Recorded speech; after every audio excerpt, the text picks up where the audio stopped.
नमस्कार दोस्तों, बिहार भी यूट्यूब चैनल में आपका एक बार फिर से बहुत बहुत स्वागत है। आपने अभी तक इस चैनल को सब्सक्राइब नहीं किए हैं तो लाल रंग का बटन दबाकर चैनल को सब्सक्राइब कर लें और बगल के घंटा बजा दें ताकि इस चैनल पर जो वीडियो अपलोड हो वह सबसे पहले आप तक पहुंचे। हाँ दोस्तों, लाइक ज़रूर कर देंगे क्योंकि आपके लाइक करने से ही हमारे मेहनत का फल मिलता है। तो आइए जानते हैं शिक्षकों के लिए इस वक्त सबसे बड़ी खबर क्या आ रही है। राज्य परियोजना निर्देशक संजय कुमार सिंह ने सफाई के लिए बढ़ा स्कूलों का पैसा, दिया निर्देश। पटना के 300 स्कूलों में बन रहा एल्बो टच टैप वाला हैंड वॉशिंग स्टेशन। स्कूलों में स्वच्छता गतिविधि के लिए पैसा बढ़ा दी गई है। कोरोना और अन्य संक्रमणों को रोकथाम में जल, साफ सफाई व स्वच्छता के विशेष महत्व को देखते हुए समग्र शिक्षा अभियान के दिशा निर्देशों के तहत स्कूलों को मिलने वाले अनुदान के स्वच्छता घटक को 10 से बढ़ाकर 25% तक कर दिया गया है। इसके लिए बिहार शिक्षा परियोजना परिषद के राज्य परियोजना निर्देशक द्वारा गत जून माह में ही निर्देश जारी किए जा चुके हैं। अब जबकि स्कूल फिर से खुल गए हैं, इस अतिरिक्त राशि को मदद से बच्चों को सुरक्षित रखने के साथ साथ माता पिता को तनाव मुक्त रखने में भी मदद मिलेगी। 56 स्कूलों में यूनिसेफ के समर्थन से न्यूनतम स्पर्श वाले हैंड वॉशिंग स्टेशनों का निर्माण किया जा रहा है। इसमें पटना शहरी क्षेत्र के 16 तथा गया और पूर्णिया जिले के 20-20 स्कूल हैं। इसके अलावा CMR फंड के जरिए 2.25 करोड़ की लागत से पटना जिले में 300 स्कूलों में एल्बो टच टैप वाले हैंड वॉशिंग स्टेशन के निर्माण की प्रक्रिया है। यूनिसेफ की राज्य प्रमुख नफीसा बिनते सभी स्कूलों को खोलने के लिए सरकार को बधाई देती है और कहती है कि मैं सभी लड़कियों और लड़कों के लिए बेहद खुश हूं। अब वे लर्निंग पर ध्यान केंद्रित कर सकेंगे। शिक्षकों का कुशल मार्गदर्शन लॉकडाउन के दौरान उनके अध्ययन के नुकसान की भरपाई करने में मदद करेगा। लंबे समय तक स्कूल बंद रहने से जहां अधिकांश बच्चों में तनाव और मनोवैज्ञानिक समस्याएं देखी गई, वहीं कईयों को जबरन मजदूरी, कम उम्र में शादी, गाली गलौज और घरेलू हिंसा का शिकार होना पड़ा।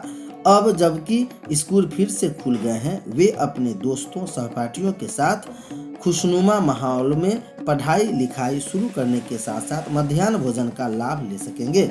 यूनिसेफ बिहार की शिक्षा विशेषज्ञ प्रमीला मनोहर ने के अनुसार यूनिसेफ ने 5 जिलों में गया, पूर्णिया, नालंदा, सीतामढ़ी, दरभंगा और मधुबनी के 100 स्कूलों में उन्मुखीकरण कार्यक्रम सह मॉक अभ्यास सत्र आयोजित किया है।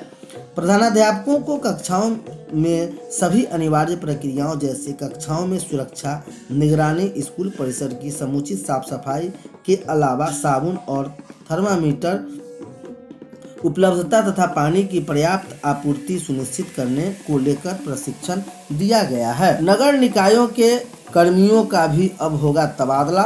राज्य के शहरी निकाय कर्मचारी लंबे समय से जमे हैं, वहां कॉन्कस बना लिया है। ठेके से लेकर तमाम सरकारी योजनाओं को प्रभावित करते हैं।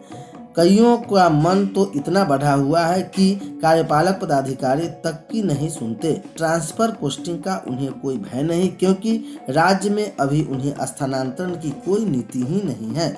मगर अब इस कॉकस के तोड़ने को तैयार है। जल्द सरकार इनके लिए तबादला नीति लाने की योजना बना रही है। तब यह कर्मचारी तय समय सीमा से अधिक किसी निकाय में दे चुके हैं। इन गठन की प्रक्रिया चल रही है कि अंतिम अधिसूचना जारी होना अभी बाकी है। तब निकायों की संख्या बढ़कर 259 हो जाएगी। इन निकायों में तैनात तृतीय और चतुर्थ श्रेणी के कर्मचारियों के लिए तबादला नीति तैयार करने का काम चल रहा है। बीते दिनों उप मुख्यमंत्री सह नगर विकास एवं आवास मंत्री तारकिशोर प्रसाद द्वारा की गई प्रखंडवार समीक्षा में यह देखा गया है। कोरोना जांच में फर्जीवाड़े की सभी जिलों में जांच के आदेश दे दिए गए हैं। बिहार में कोरोना जांच के दौरान गड़बड़ी का मामला सामने आने के बाद स्वास्थ्य विभाग के त्वरित कार्रवाई करते हुए जमुई के सिविल सर्जन डॉक्टर विजेंद्र विद्यार्थी सहित 4 पदाधिकारियों को निलंबित कर दिया गया है।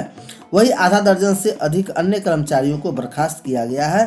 स्वास्थ्य विभाग ने जमुई में जांच की अनियमितता की शिकायत मिलने के बाद सभी जिलों के जिलाधिकारी को कोरोना जांच संबंधी कार्रवाई की जांच कराने का निर्देश दिया है। विभाग ने इस संबंध में इसी प्रकार की शिकायत मिलने पर तत्काल कार्रवाई करने का निर्देश दिया है। इस मामले की सूचना मिलते ही मुख्यमंत्री नीतीश कुमार ने एक एक चीज की जांच करने का निर्देश विभाग के प्रधान सचिव को दिया है। उन्होंने कहा है कि अगर कोई भी गड़बड़ी हुई होगी तो दोषियों पर सख्त कार्रवाई की जाएगी। मुख्यमंत्री दिल्ली से लौटने के बाद पटना एयरपोर्ट पर पत्रकारों के सवालों के जवाब में दे रहे थे। कहा कि प्रधान सचिव ने उन्हें बताया कि 22 जिलों की जांच पूरी कर ली गई है। एक जांच पर इस तरह का मामला प्रकाश में आया है जिस पर कार्रवाई हुई है। सीएम ने कहा है कि अगर ऐसी बात है कि किसी की जांच नहीं की और लिख दिया कि जांच हुई तो यह गलत बात होगी। ऐसे लोगों पर कार्रवाई होगी। अगर हम पटना आ गए हैं इस पर और विस्तृत जानकारी लेंगे। यह भी कहा कि शुरू से ही कोरोना संक्रमण के रोज रिपोर्ट उनके पास आती है। कितनी जांच हुई, कहाँ क्या स्थिति है, सब मेरे पास आता है। केंद्र को भी रिपोर्ट भेजी जाती है। मामले की जानकारी मिलते ही स्वास्थ्य विभाग के प्रधान सचिव से हमने पूछा, पूरी गंभीरता से जांच कराने का निर्देश दिया। अगर किसी भी तरह से किसी की गड़बड़ी हुई तो उसे छोड़ने नहीं जाने हैं, कार्रवाई करेंगे। मुझे प्रधान सचिव ने बताया है कि 22 जिलों में जांच हो गई है। इनमें एक जगह पर कुछ मामले देखे गए हैं जिस पर कार्रवाई भी हुई है। पूरी विस्तृत जांच होगी। नीतीश कुमार मुख्यमंत्री। इधर मनोज झा ने राज्यसभा में उठाया सवाल। शुक्रवार को राज्यसभा में बिहार के कोरोना जांच के गड़बड़ी संबंधी मामला राजद सांसद मनोज झा ने उठाया था। इस पर राज्यसभा के सभापति एवं वेंकैया नायडू ने केंद्रीय स्वास्थ्य मंत्री डॉक्टर हर्षवर्धन को पूरे मामले की जांच कराने का निर्देश दिया है। जमुई में कोरोना जांच में गड़बड़ी की सूचना मीडिया रिपोर्ट में सामने आई है।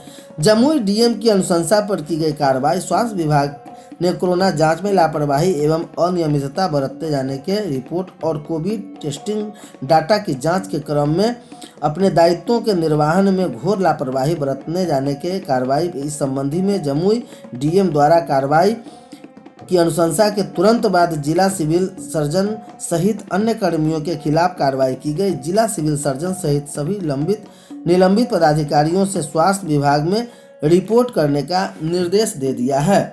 एनटीपीसी की परीक्षा 15 तारीख से, आरआरबी एनटीपीसी चौथे चरण की परीक्षा 15 फरवरी से होगी। एडमिट कार्ड जारी कर दिया गया है। इस नॉन टेक्निकल पॉपुलर कैटेगरी के चौथे चरण के लिए परीक्षा 3 मार्च तक होगी। उम्मीदवारों को परीक्षा केंद्र में वैध फोटो आईडी प्रूफ ले जाना होगा। रिपोर्टिंग समय से 1 घंटा पहले परीक्षा केंद्र पर पहुंचना होगा। परीक्षा के लिए पटना, मुजफ्फरपुर, भागलपुर, गया सहित कई शहरों में केंद्र बनाए गए हैं। यह पहली पाली में होगा जो रेलवे के non technical popular category NTPC